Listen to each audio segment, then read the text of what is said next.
Hello and welcome to my channel. In this tutorial we are going to discuss the strategy design pattern that allows you to change your behavior, the behavior of your system during runtime. The strategy design pattern is the main purpose of that pattern is actually to select an algorithm at runtime. So I mean there is a long explanation of what is the strategy design pattern, and I encourage you to take a look at the wiki documentation for that, but it boils down to this very simple principle. Suppose you have a Walmart, for example. You have a store, a big store, and you have a lot of clients. Every client comes to you and it requires different products and different services from your store. That means you will react to that client using a different strategy.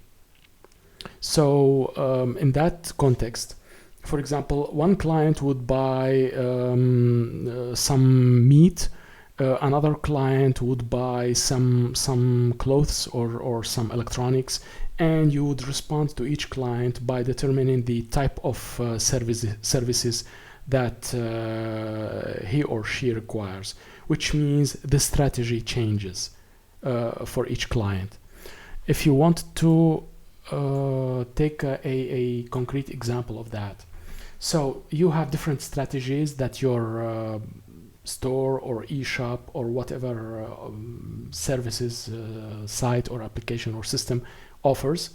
So you have a strategy 1 and strategy 2, but they have one shared operation or many operations that are defined in the base interface or base class. And that operation could be something like serve the client, prepare the bill, refund in case of problems, etc. But the behavior of each operation would be different in relation to each strategy.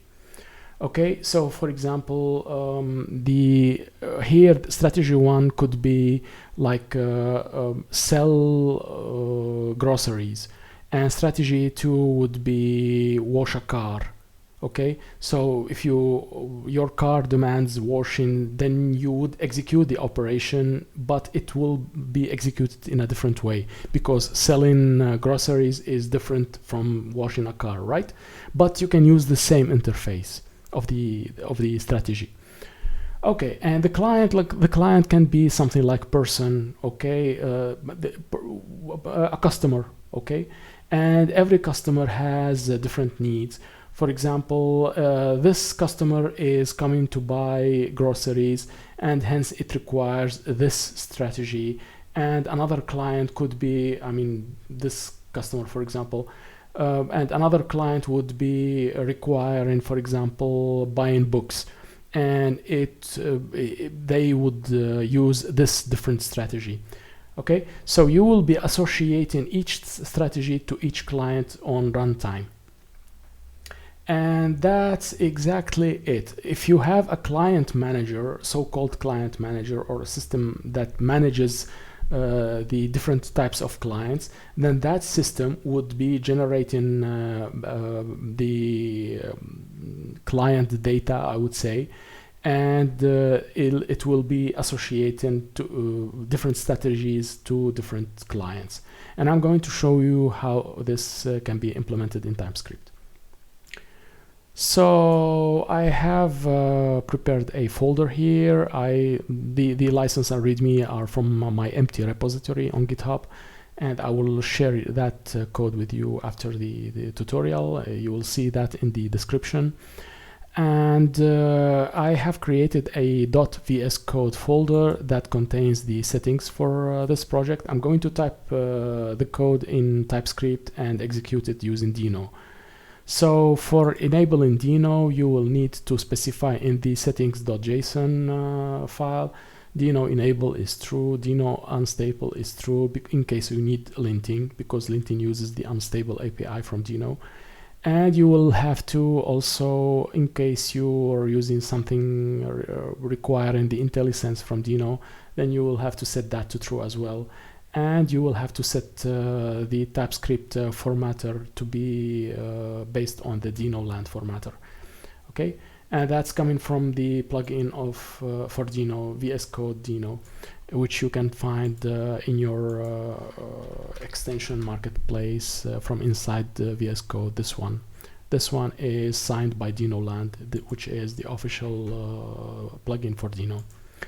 Okay, so what are we going to do? We are going to define a couple of files. The first file will be the strategies. So strategies ts TypeScript, and I'm going to use an example. The client will be a sort of array of data, and that array of data will be determined whether it is a small array or a big array, depending on the size of the data involved. For example, if you have, let's say, array 1, and the length property of that array, let's say it's smaller or equal than 100 members. Okay, so we will say that this array is small, and everything that is above than that, which means greater than 100, will be a big array. Okay, but I'm going for now. I'm going to explain the sorting operation. I'm going to define sorting operations, and those sorting operations will be different depending on the type of array that will be applied on, which means the client is the array, and the strategy will be the sort type, the sorting method. So I'm going to export an abstract class that is called sorter, and that sorter will be having an empty constructor, for example, that has nothing, and it will be having an operation called sort, and that sort will be receiving a data, and that data will be of type number array. Okay, it will be returning void because we only need to sort, we don't need to return anything, and that's it. That's the abstract class. Now, which means this is the strategy, this is the main strategy. Okay, so main parent strategy. Okay, and now I'm going to export a child class from that, and I'm going to call that bubble sorter. If you know, and that will extend, that extends sorter. Okay, if you know a bit about sorting algorithms, bubble sort is the worst possible sorting algorithm that exists. And maybe not the worst possible, but it's one of the worst, and it is highly unrecommended to use it unless your dataset is really small, and that fits our simulation purposes for arrays of length smaller than 100 elements. Okay, so I'm going to call the constructor, and the constructor will be calling the super constructor. Okay, you don't have to assign anything here. What is different is the sorting operation. So again, sort gets the same type of data, and that is number array. The implementation is different. So I'm going to see what is the size, which is n, what is the size of the data that I'm using. So data length, okay. And in that case, I'm going to set timeout. I will explain that, why I'm doing this. Console log, in case the we are using bubble sort, then I'm just going to say bubble sorter finished in n multiplied by n milliseconds. If you know bubble sort, you know that it executes in O n square time, okay, which means the more you have elements, the time for finishing the algorithm, the average case will be depending on n square, okay. And in this context, we can use the identical function, and we can say that I n square gives us n square, okay, which means we will be using direct interpretation of O n square. It's okay for this simulation, okay. And I'm going to say that I'm going to finish this operation in n square and milliseconds, okay. So I'm going to create another one, another class, another strategy, which means this is strategy 1, okay, extends strategy, okay. So sorter is strategy and bubble sorter is strategy 1. The same goes here. Strategy 2 extends strategy, okay. And this is quick sorter. For example, you can use merge sorter, for example. It's almost the same. Merge sorter is a bit worse than quick sorter, but it's also a good sorting algorithm. So we have the constructor here, and we call super, and again we have nothing else to do, but we have to define the sorting operation, and that takes the same amount of data. A different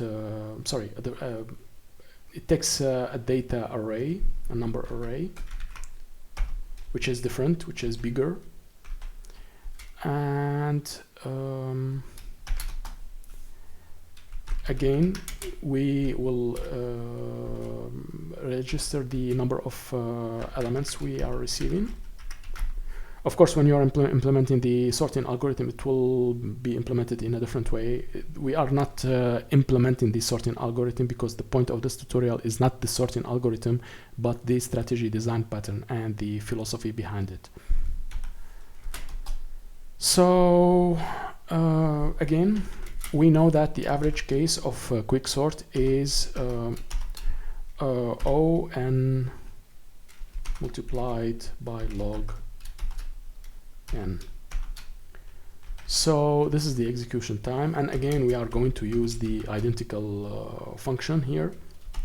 So we are going to say that O n multiplied by log n is going to give us n multiplied by log n for simplicity.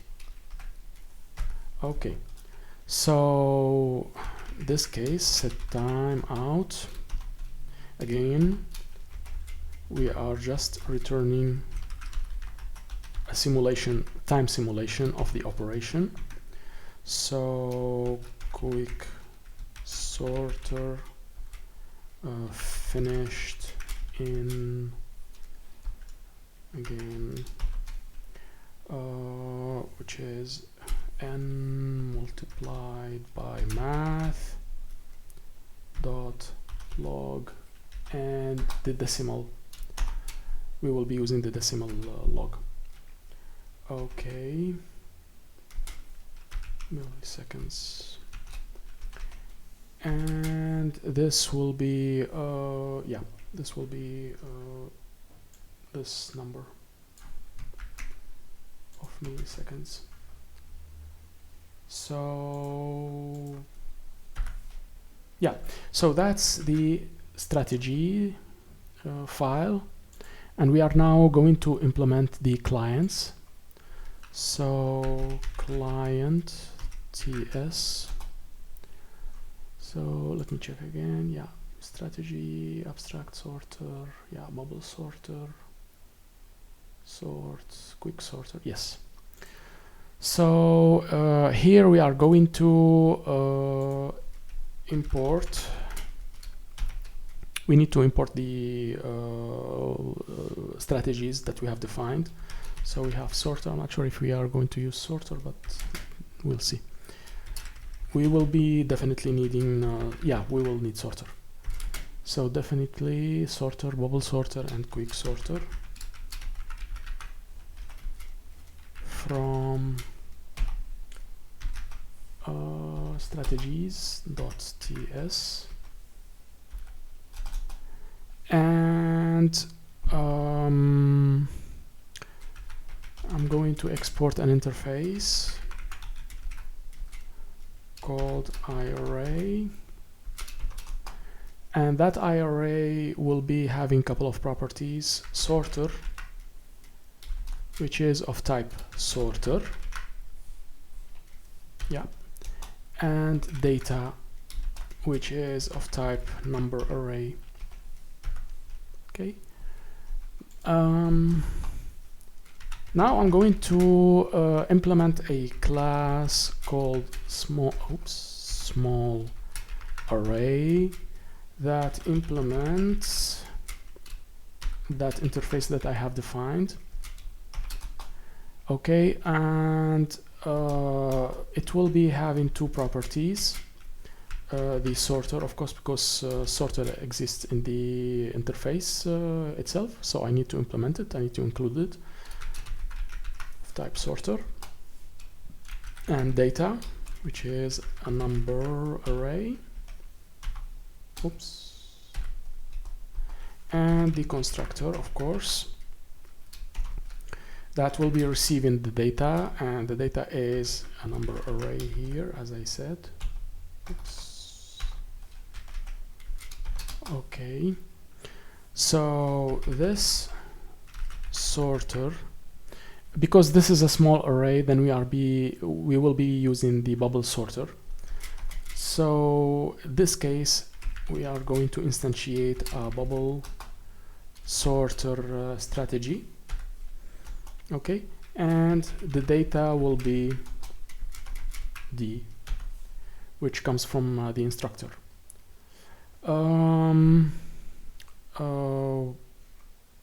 Yeah, okay. So now we need to implement an operation, and I'm going to call it either execute or sort. For this, you can call it whatever you want. You can call it execute, for example. Okay. But I'm going to use a familiar interface, which is sort, because we are operating on arrays. If you have a different client, for example, cars or customer or something, then probably you want to name your operation in a different way. But since we are operating on arrays, and the strategies also are operating on arrays, then I'm going to call this operation as sort.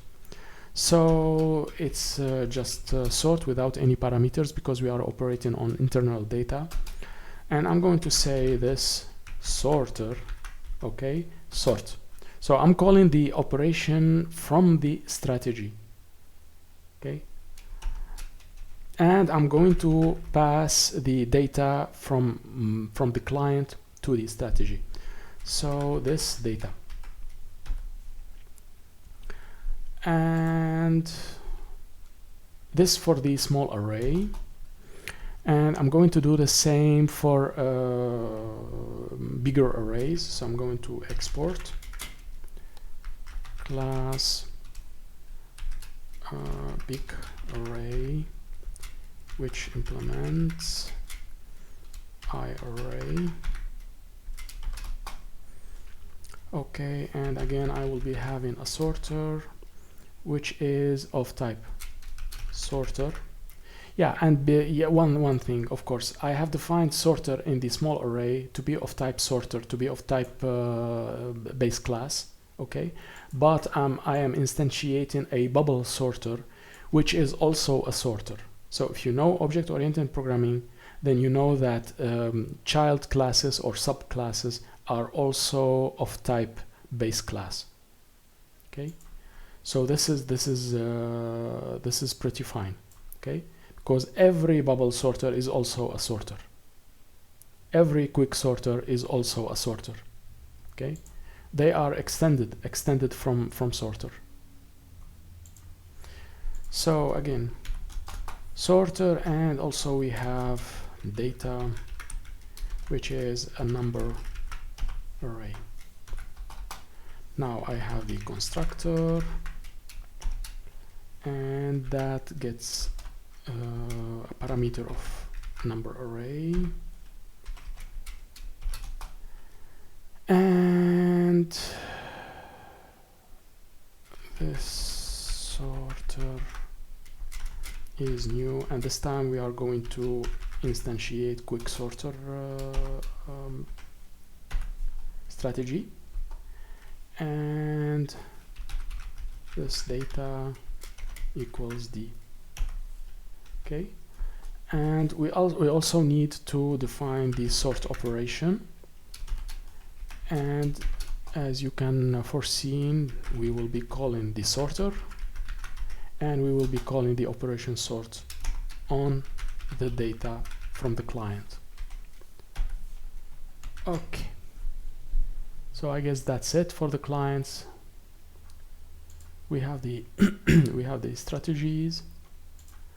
So now it's time to implement the manager, the client manager, which is main.ts. And main.ts basically only instantiates the clients and supply them with data. So what I'm going to say here is that I need to import small array and big array from client ts, and I'm going to define a tiny array which is of type number. I like to write the types also, although it's not required, but it prevents you from doing any errors while typing. TypeScript will remind you that you're having an error. It will let you know. So for int I equals, oops, not int, but let, that's a C++ habit, sorry for that. So let's I equals 0, I is less than, let's say 100, and I plus plus, I'm going to push random numbers. So I'm going to say random numbers between 0 to 500, and random. So I will be having an array of 100 elements that contains numbers from 0 to 500, anything between. That should be enough. Now const tiny array, and this one is going to be of type small array, and it will be receiving the tiny array that we have defined above. And I'm going to say the same thing, bigger. I'm going to declare a bigger array that is of type number array, and that is empty for now, but of course we are going to populate that. And I'm going to say for let I equals 0, I is less than 1000. I'm not going to do bigger numbers than 1000, because even with bigger numbers I might the quick sort strategy would still take a bit of time, so I don't want you to stay and watch for nothing. So okay, so bigger push, and I'm going to generate numbers between 0 and 50,000. So math random, and we are going to declare an instance const big array, which is of type big array, and which is equal to big array bigger. Okay. All right, so now we have defined, of course, you can define many instances of different types, and you could store those instances in an array of clients, and after that you would apply your strategies on that array. But we are having only 2 clients for now. So this example is very simple. It's just to show you how to assign different strategies to different clients. So we can now say tiny array sort, and we can say bigger big array sort. Okay, and that should be it. Let's check what we have. So I'm going to say Dino run allow read main ts. Okay, I think that's it.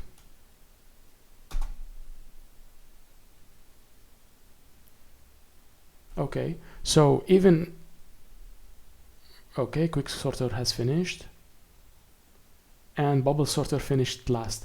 Even though we started before, the tiny array started before big array, but we have a quicker sorting algorithm in big arrays, and that's why we finished first, which means the simulation is correct. Okay, so and we finished what we had 1000 element, which means the decimal log of 1000 is 3, multiplied by 1000 is 3000 milliseconds, and which is 3 seconds. And for bubble sort we have 100 multiplied by 100, which is 10,000, and the log 10,000 is milliseconds, which means 10 seconds. Okay, so you see that bubble sort is really the worst possible algorithm to use for sorting when even in such small simulations like this. Okay, so as you can see, strategy is a very useful design pattern. You can combine different data types, which are called clients, and which require different services, and those services can be defined in a separate way in the as I shown here. You can define different strategies independently of the clients and then assign those to your clients, and hence you can choose your algorithms during runtime directly. So that concludes this tutorial. If you like that, please put a like. If you are not subscribed, please subscribe. If you have any questions or comments or suggestions, please leave a comment below, and I'm going to see you in the next time. See you later.